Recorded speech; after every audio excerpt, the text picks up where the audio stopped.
Hello, नमस्कार friends. कैसे हैं आप लोग? आई होप आप लोग बहुत अच्छे होंगे, अपनी पढ़ाई लिखाई भी बहुत अच्छे से कर रहे होंगे। मैं राधा जागो और जगाओ के इस प्लेटफॉर्म पर आप लोगों का बहुत बहुत स्वागत करती हूँ। आज मौलिक अधिकार से संबंधित हम प्रश्न उत्तर पढ़ेंगे। हम कवर कर रहे हैं आरओ यारो में पूछे गए अभी तक के टॉपिक, मतलब पिछले 5 सालों में पॉलिटी में कौन कौन से टॉपिक पूछा है आरओ की परीक्षा में, वो सभी हम टॉपिक पढ़ ले रहे हैं, तो हमारी तैयारी और भी बेहतर हो रही है। उसी श्रृंखला में हमने पढ़ लिया था फंडामेंटल राइट यानी मौलिक अधिकार पढ़ लिए थे। अब आज मौलिक अधिकार से संबंधित हम प्रमुख अनुच्छेद प्रमुख प्रश्नों की चर्चा करेंगे, एमसीक्यू करेंगे हम। तो आइए शुरू करते हैं समय को न गवाते हुए। एक बात के लिए क्षमा प्रार्थी हूँ कि बीच में वीडियो नहीं मिला आपको, तो इसके लिए माफ़ करिएगा। थोड़ा आप सोचेंगे कि मैम भी लगता है लालच दिखा के चली गई कि हम कराएंगे फिर आई नहीं कराने। ऐसा कुछ नहीं है, मैं पूरा कराऊंगी, आप लोग निश्चिंत रहें। कुछ कारणवश नहीं दे पा रही थी वीडियो, उसके लिए सॉरी। आइए शुरू करते हैं। पहला प्रश्न है, भारतीय संविधान में किन अनुच्छेदों के अंतर्गत नागरिकों को मौलिक अधिकार प्रदान किए गए हैं? तो भारतीय संविधान के भाग 3 और अनुच्छेद 12 से 35 ये आप जानते हैं के अंतर्गत मौलिक अधिकारों का वर्णन है। भारतीय संविधान में मौलिक अधिकार किस देश के संविधान से लिए गए हैं? इसका सही आंसर है अमेरिका का संविधान। किस व्यक्ति ने मूल अधिकारों को हमारे लोगों के लिए एक प्रतिज्ञा तथा सभ्य विश्व के साथ किया गया समझौता कहा था? डॉक्टर सर्वपल्ली राधाकृष्णन। कुछ क्वेश्चन इम्पॉर्टेंट हैं, ऐसे कथन पूछे जा सकते हैं, तो आप लोग बहुत ध्यान से पढ़ें। जितने भी प्रश्नों का कलेक्शन है यहाँ पर, क्वेश्चन का कलेक्शन सब बहुत इम्पॉर्टेंट है और सभी इनमें से कहीं ना कहीं आपको परीक्षा में देखने को भी मिल जाएंगे प्रश्न। संविधान के किस भाग को भारत का मैग्ना कार्टा कहा जाता है? तो भाग 2। भाग 2 में संविधान के भाग 2 में क्या वर्णन है? तो मौलिक अधिकारों को। संविधान के अंतर्गत मूल अधिकारों का संरक्षणकर्ता कौन है? सर्वोच्च न्यायालय यानी सुप्रीम कोर्ट। मैंने ऑप्शन जानबूझ के नहीं दिया क्योंकि आपको क्वेश्चन का आंसर पता होना चाहिए। आप पढ़ रहे हैं, आप जब परीक्षा में बैठें तो आप प्रश्न देखें तो उसका आंसर तुरंत आपके दिमाग में क्लिक हो जाए। ये नहीं कि 4 ऑप्शन मिलेंगे हम तब हम क्लिक करेंगे। ऑप्शन में भी क्लिक किया जाता है, लेकिन हर प्रश्न का उत्तर ऑप्शन से नहीं निकाला जाता। बहुत जब हम कंफ्यूज होते हैं उनमें हमको ऑप्शन पे ध्यान देना चाहिए, नहीं तो हमको प्रश्नों के उत्तर आने चाहिए। अगला प्रश्न है, किसको संविधान द्वारा प्राप्त मौलिक अधिकारों को लागू करने की शक्ति दी गई है? इसका उत्तर है सर्वोच्च न्यायालय एवं उच्च न्यायालय को। मौलिक अधिकारों को लागू करने की शक्ति दी गई है सर्वोच्च न्यायालय यानी सुप्रीम कोर्ट और हाई कोर्ट को। सुप्रीम कोर्ट को दी गई है शक्ति आर्टिकल 32 के तहत आर्टिकल है, और उच्च न्यायालय यानी हाई कोर्ट को आर्टिकल 226 के तहत। अगला प्रश्न है, कौन सा कारक किसी उदार लोकतंत्र में स्वतंत्रता की सर्वोत्तम सुरक्षा को चिन्हित करता है? मतलब ये कहना चाह रहा है कि ऐसा कौन सा कारक है जो उदार लोकतंत्र में स्वतंत्रता की सर्वोत्तम सुरक्षा को नियत करता है? इसका उत्तर है शक्तियों का पृथक्करण। भाई लोकतंत्र होगा तो शक्तियों का बंटवारा तो होना चाहिए ना, पृथक्करण होना चाहिए। शक्तियों का पृथक्करण का मतलब है कि शक्तियाँ बटी हुई हों सब में, और शक्तियों का एकीकरण का मतलब है कि किसी एक ही व्यक्ति में शक्ति विद्यमान है। तो लोकतंत्र का मतलब ये है कि लोगों को भी शक्ति मिले समान रूप से। अनुच्छेद के तहत किस अनुच्छेद के तहत आपातकाल में मौलिक अधिकार निलंबित किए जा सकते हैं? तो ये पूछ रहा है भारतीय संविधान में किस अनुच्छेद के तहत आपातकाल में मौलिक अधिकार निलंबित किए जा सकते हैं? तो ये है अनुच्छेद 358, 359। अच्छा, ये दोनों अनुच्छेद आते किस भाग में हैं? तो भाग 18, भारतीय संविधान के भाग 18 के अनुच्छेद 358, 359 के तहत आपातकाल में मौलिक अधिकार निलंबित किए जाते हैं। अच्छा, उसमें भी सारे मौलिक अधिकार निलंबित नहीं किए जाते। 20 और 21 को छोड़कर, आर्टिकल 20 को छोड़ नहीं निलंबित किया जाता और आर्टिकल 21 को निलंबित नहीं किया जाता।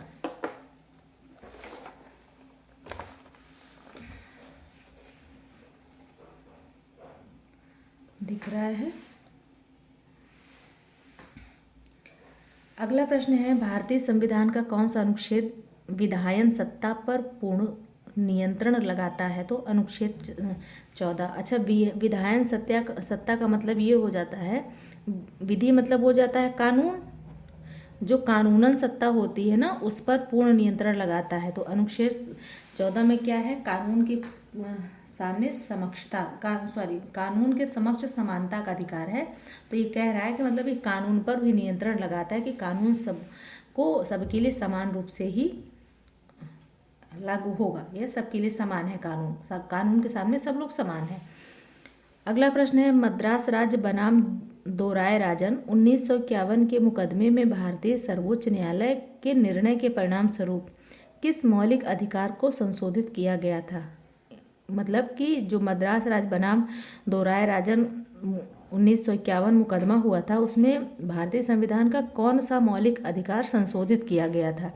तो भेदभाव के विरुद्ध अधिकार, अनुच्छेद 15। इसमें है ना, किसी जन्म स्थान, लिंग या मतलब ऐसी चीज़ों के आधार पर भेदभाव नहीं किया जा सकता।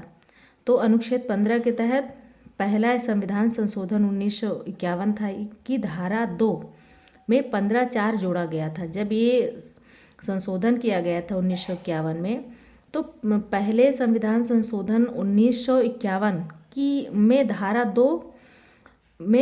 2 और आर्टिकल 15(4) जोड़ा गया था।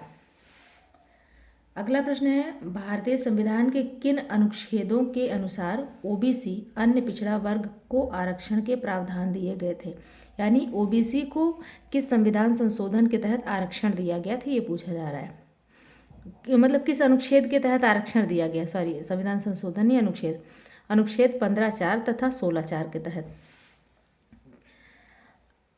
किस अनुच्छेद में लोक नियोजन के विषय में भारत के सभी नागरिकों को अवसर की समानता की प्रत्याभूति प्रदान किया गया है, या कौन सा अनुच्छेद प्रदान करता है? तो अनुच्छेद 16(1) और 16(2). ध्यान रखिएगा, यहाँ पर ओबीसी को आरक्षण के प्रावधान 15(4) और 16(4) है, जबकि भारत के सभी नागरिकों को अवसर की समानता है 16(1) और 16(2) में।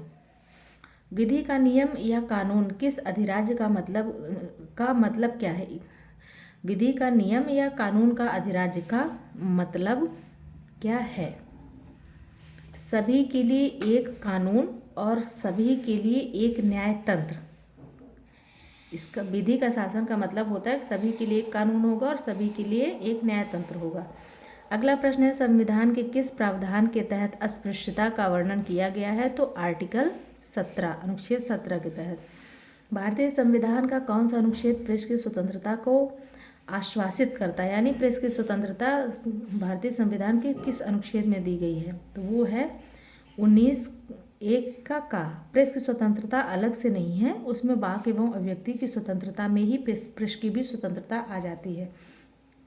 अगला प्रश्न है, भारतीय संविधान में मूल अधिकार किस देश के संविधान से लिए गए हैं? ये क्वेश्चन रिपीट हो गया है, अमेरिका के संविधान से।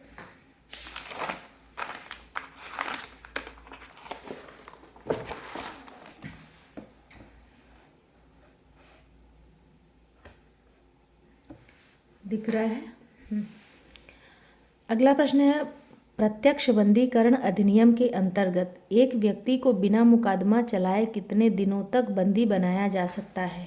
इसका उत्तर है 3 माह। इस टाइप के प्रश्न बहुत आते हैं प्रश्न में, जिसका 3 माह, 2 माह, 2.5 माह प्रश्न उत्तर हो, ऐसे प्रश्न आते हैं। आप लोगों ने भी देखा होगा कई बार। अगला प्रश्न है, निजता का अधिकार भारतीय संविधान के किस अनुच्छेद में वर्णित है? यहाँ पे किस होगा? अनुच्छेद 21, निजता का संविधान यानी निजता का अधिकार यानी राइट टू प्राइवेसी। अगला प्रश्न है, गोविंद बनाम मध्य प्रदेश वाद 1975 देखिए कितने, एक प्रश्न में कितने प्रश्न निकलते हैं, आज आप ये देखिए।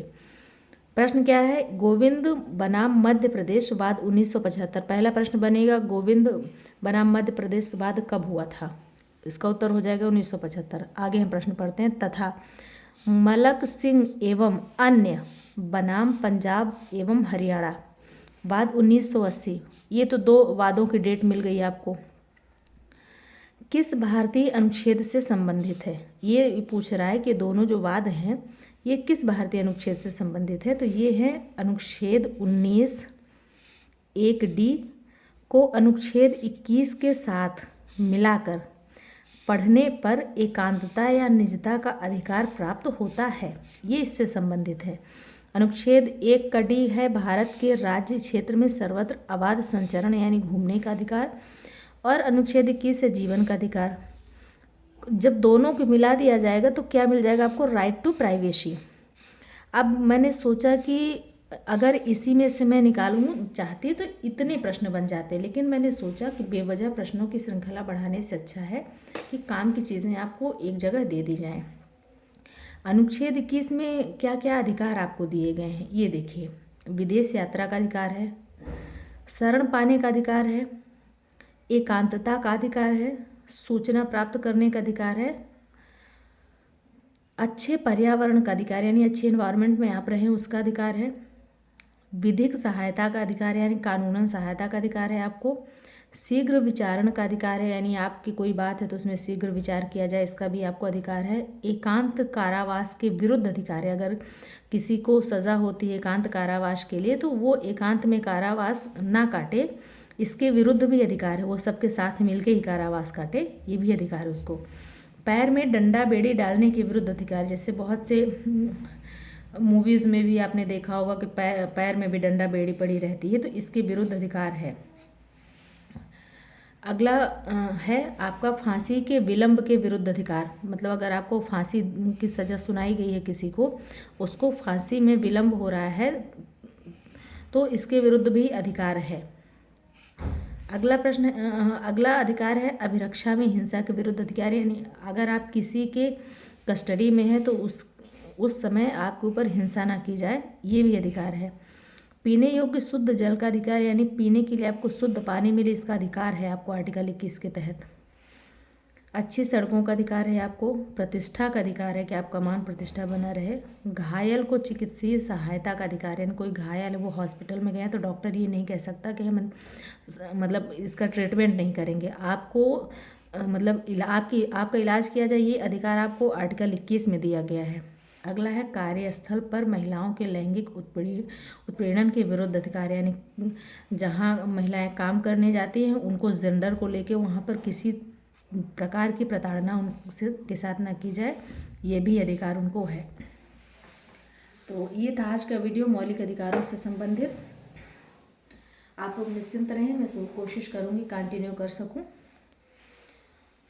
तो और आई होप आप लोग पढ़ाई लिखाई भी अच्छे से कर रहे होंगे। मैं कोशिश करती हूँ कि आज या कल में लाइव भी आती हूँ, कुछ बातों पर डिस्कशन भी करना है, और कुछ लोग और आर के लिए भी परेशान हैं, वो सारी बातें हम लाइव आके करते हैं।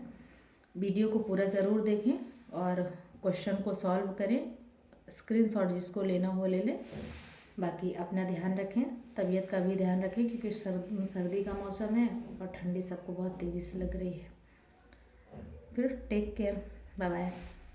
वीडियो को पूरा देखने के लिए बहुत बहुत धन्यवाद, और आप लोग ना ज़्यादा से ज़्यादा शेयर करें प्लीज़, और वीडियो को 1-2 बार दिन में देख लिया करें, बस इतनी सी ही हेल्प चाहिए, इससे अधिक की हेल्प नहीं चाहिए। बहुत मेहनत से वीडियो बनाया जाता है, आप समझ लीजिए। मेरे पास कोई ऐसा हेल्पर नहीं जिसकी मैं हेल्प लेती हूँ, सारे काम मैं खुद ही करती हूँ। तो आई होप आप लोग इतना तो समझते ही होंगे क्योंकि सब लोग अधिकारी की तैयारी कर रहे हैं। तो चलिए फिर, चैनल पर नए हैं तो सब्सक्राइब कर लें। Thank you so much.